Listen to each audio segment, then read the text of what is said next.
Hello, this is Josiah Edwards, or J Edward 6 as my Unity ID, and right now I'm just demoing this op unit check, just to check that my working environment is adequate for this course.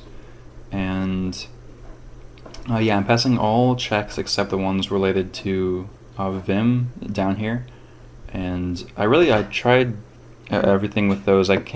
I'm not sure why it says the file doesn't exist, but I have Vim installed,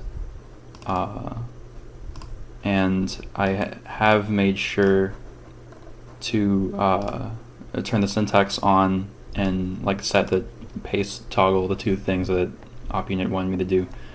But yeah, that's all. Other than that, I have all the checks working. Thank you.